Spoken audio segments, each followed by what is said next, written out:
I think if I hear you call me Becky one more time, six-pack, I'm gonna pop your tops. All six of them.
Charles Bronson, Death Wish 3. First, they took the streets. Then, they took it all. But their next target may be their last victim. Charles Bronson, where there is no justice, there can only be vengeance. Charles Bronson, Death Wish 3. Now playing. Consult your listings. Hey, this is Matt once again. Welcome back to another review, and this is thanks to one of my dearest friends, Effrey, who sent me a PayPal request to review Death Wish 3. Now, first off, I want to thank everyone who has joined my Patreon. If you ever want to pledge to it, feel free. The link is down below. I also thank the people who have sent me requests via PayPal. Again, if everyone is ever interested, the link is down below. But Death Wish 3, man. This was the Death Wish film I first saw back in the day. It's easily my favorite Death Wish film. It's my favorite Charles Bronson film. I love this film. This is such an entertaining, fun... Yes, it's over the top. No, it's not realistic at all. You just say it's an excess of 80s machismo and entertainment, and I love it. I love the music. I love that they used the Jimmy Page music from Death Wish 2, which I like, but this one is a lot more fun. I love how sincerely entertaining this is. And I just see if this was done today, they would have a lot of tongue-in-cheek winking. You get it? You get it? It's like, no, you don't need that. Just go for it. And yeah, you don't have people make fun of it and critique it and say it's so bad it's good. No, I sincerely enjoyed this film. I sincerely love it. I love that Paul Kersey, after his stint in LA and Death Wish 2, he goes back to New York in this one. Charles Bronson, yeah, he's older, but he still had that persona, that presence. And it goes to show that as simple as just shooting a gun, you can make a badass and a lead character, even if it's an older character. Something that Arnold and Sly should have done in Escape Plan. Among other movies. I love the 80s punch. This almost seems like in the world of Double Dragon, the video game. If you ever played the video games and how everything's like ruled by the punch, this seems like the world of Double Dragon. And it's funny, one of the punches actually Alex went through is Bill S. Preston, Esquire. He's one of the punks. The story is very simple and straightforward. He comes back home on a bus. He goes to see a friend. As soon as he gets there, he finds his friend dying. And then cops come in, they arrest him, they think he did it. And Ed Lauter, who's an actor I remember, he was in Cujo among others. I don't think he's with us anymore, but I liked Ed Lauter. He's a good character actor. He's a cop who knows who this guy really is, Paul Kersey. He goes, I want you to work for me. So pretty much there's a cop going, you do your thing, just make sure you give us some tips. So I thought that was interesting in a fun way, not in a real way, but in a fun way, that you have this cop who's like, hey, I'm going to work with the vigilante. And even by the end of the film, he's side by side shooting punch with it. I mean, is that the typical way a story goes? But that's the entertainment value of it. And Charles Bronson gets a lot of moments to show his badassness. People fuck with him in the jail. He's like, cue ball right through the fucking jails between the bars. Gavin O'Herlihy, who I've seen in quite a few films. I remember him mostly for getting drunk with Richard Pryor in Superman 3, which I love Superman 3, but I did. If you want to know why, feel free to watch a review, because I reviewed all the Superman movies on my channel. Plays the bad guy Freighter. Definitely looks like a villain that would be from a Double Dragon video game. And Gavin O'Herlihy does a good job. He plays sort of that icy, cold villain well, but at the same time, he has some fun lines of dialogue that really make you hate him. Like when he tells to Charles Bronson, he goes, "You know what I'm going to do? I'm going to get out here. And I'm going to kill a little old lady just for you. Catch you on the 6 o'clock news." Like a real sumbitch. And Michael Winner, who had directed some of the other Death Wish films and others, not sure about him as a person, but as a director, I liked what he did with this movie, because even if people are just talking, he'll film it from different angles. At one point, he films it like between, like a guy's arms like this, and he'll film it between the whole of the arm. So he has different angles, which I enjoy because it makes the film have a certain energy to it. Same thing with the action scenes. There are points where, okay, it's Charles Bronson going to shoot someone, but the director will do like these push-ins, which give it a certain energy, a little bit of like a kinetic energy. It's like the director knew, okay, I have this older guy, he's, Charles Bronson, very much in age. This came out in 1985 or so. So maybe it was made 85, 84. Okay, he's just shooting. What can I do with this? Okay, let's have pushes to his face, push-ins here, push-ins there. Again, it gives a certain vibe and energy to it. And it's a short film too. It's only like 90-some minutes, so it's not a long movie. And I love the neighborhood he's in. It's a world in chaos. Other actors, Martin Balsam. He was in Alfred Hitchcock's Psycho. He was in All the President's Men. Definitely an established actor. He's one of the neighbors. He did a good job. And just a lot of great stuff in this. There's his friend Wildy. Oh, my friend Wildy's coming. You're wondering, who's his friend Wildy? And you find out it's this special gun that I don't know has ever been in a movie before or since. I like when movies sort of have a special gun or weapon that's only to that film. It gives a certain impression and uniqueness to it, and uses that Wildy quite a bit. Yeah, I love the Jimmy Page music. That was one of my favorite things of Death Wish 2. I don't think Jimmy Page knew his music was going to be in Death Wish 3. From what I understand, they didn't really ask him for permission. They just took it and used it. There's some music done by another composer. I forget who it is. That works fine. But the Jimmy Page music is definitely my favorite. And yet, Charles Bronson just killed motherfucker. He buys a car, a fake car, knowing people don't break into it. What's the problem? What do you care? It's my car. You dead. They pull out some knives. He's like, fuck you. Pew, pew. Just shoots him. And the neighbor is like, yeah. He makes traps, which is cool. Which, these traps I like more than in Rambo 5. Last Blood. Last Chance for Sly. Like these...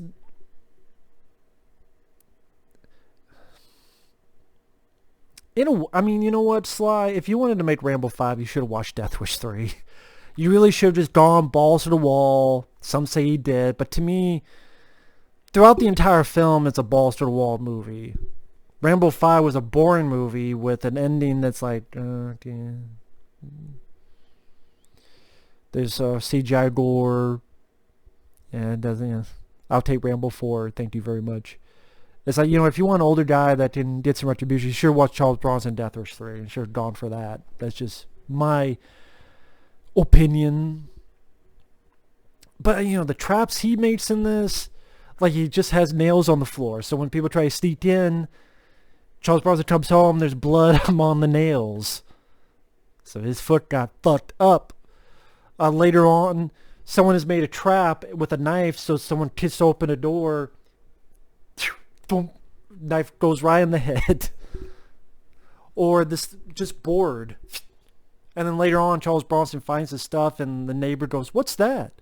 And Bronson goes, "Teeth." So the board hit the guy so hard, the teeth got stuck in the fucking board. I love this stuff. I miss movies like this. That's just, they take it seriously, but they just go for broke, and you don't get movies like this because either A, they think it's cheesy, corny, campy, all the above, so bad it's good, which is bullshit in my opinion, or B, they try to do it, but they're so winking at the camera because we can't take it seriously unless we, we're in on the joke too, folks. 10 in the year.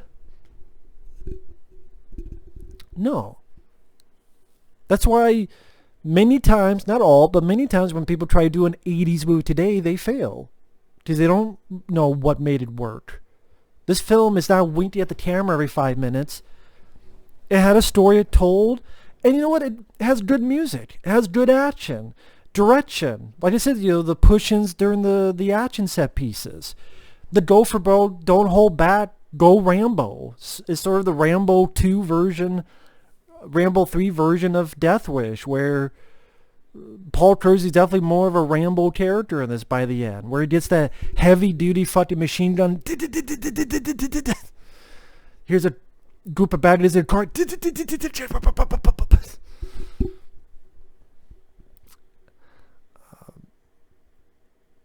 Or when he gets himself some ice cream and he lets someone take it and he shoots him in the back. They killed the diggler, man. They killed the diggler.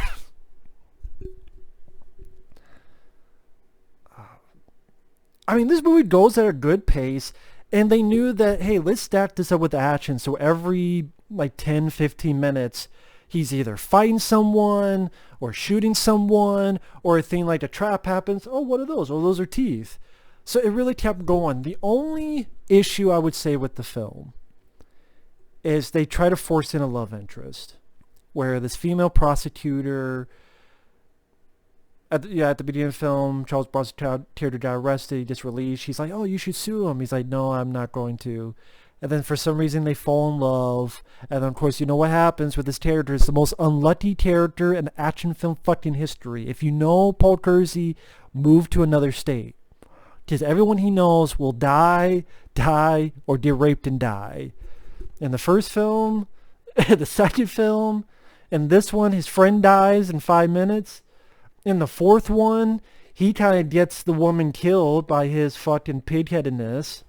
I still like Death Wish 4, but that ending is strange because the guy warning, "I'll kill her."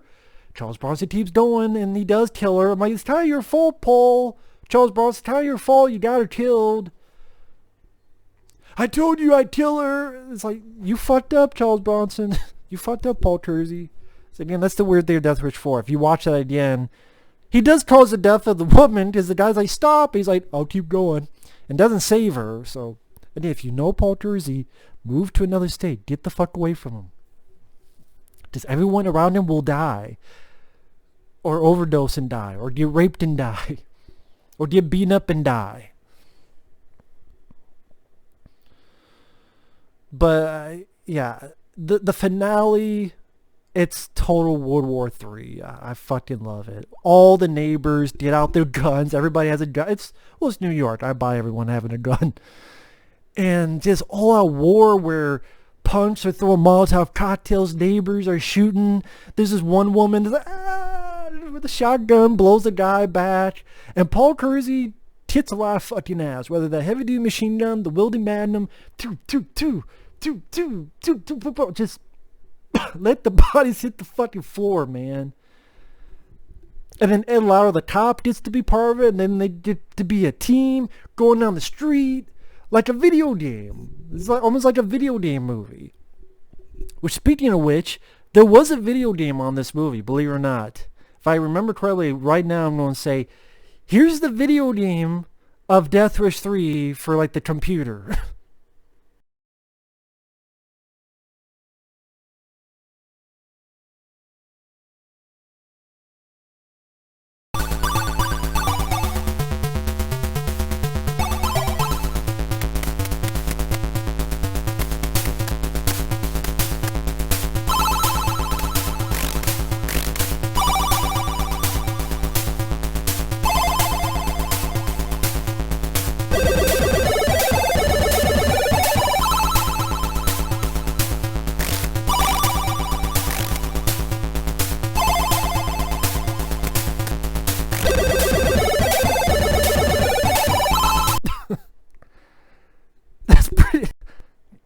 Never knew there was a Death Wish 3 video game.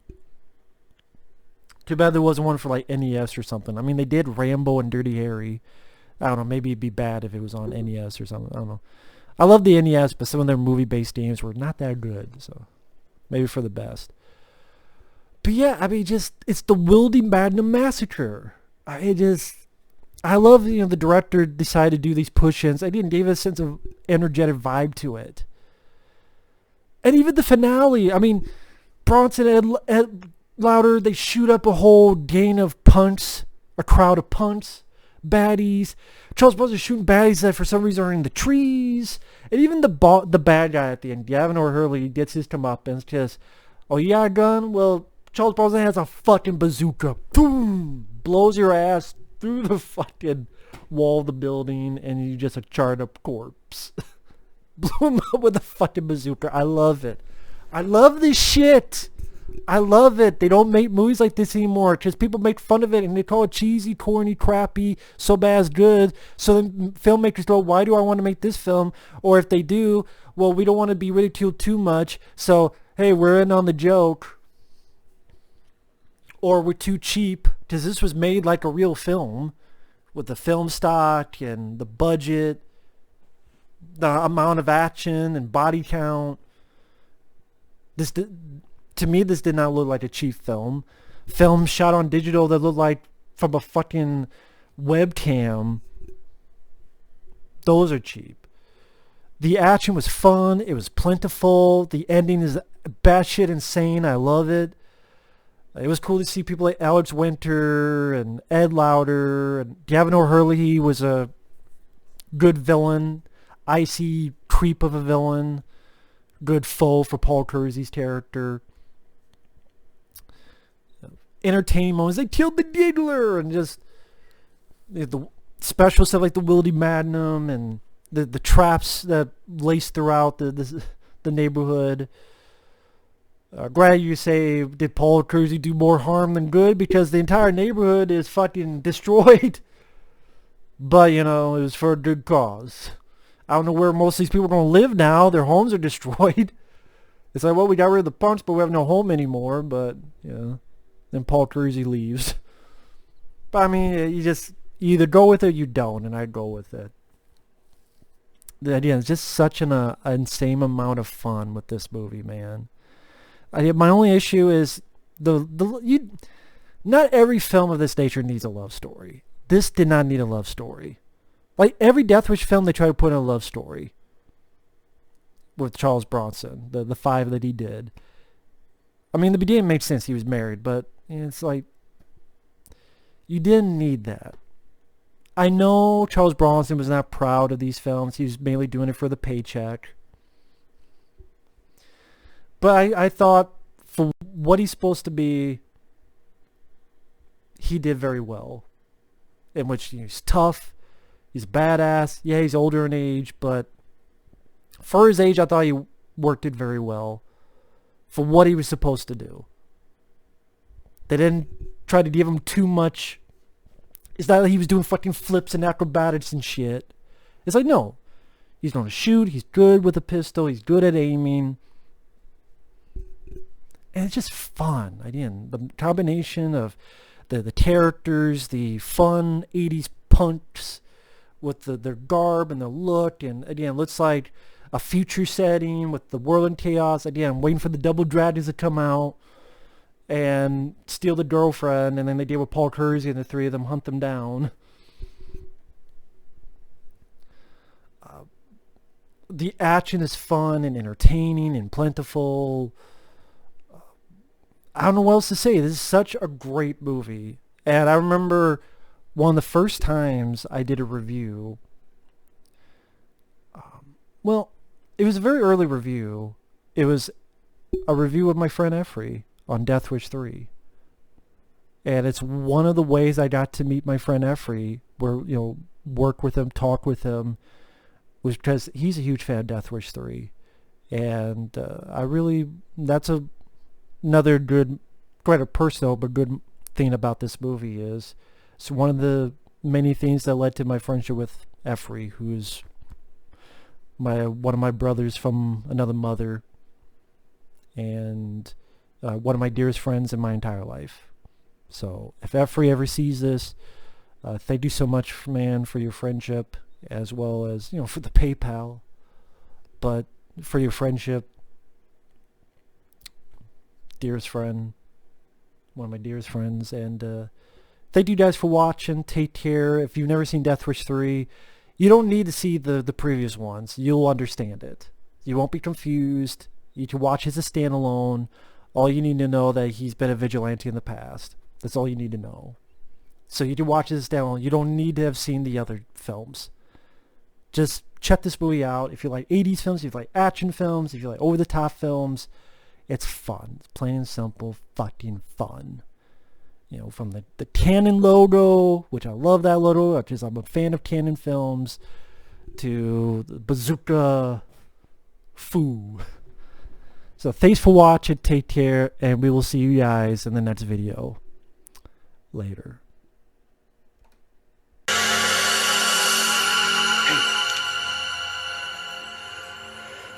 Bulletproof, asshole. Just like yours. Stay just like that. You can't have both of us. Let me.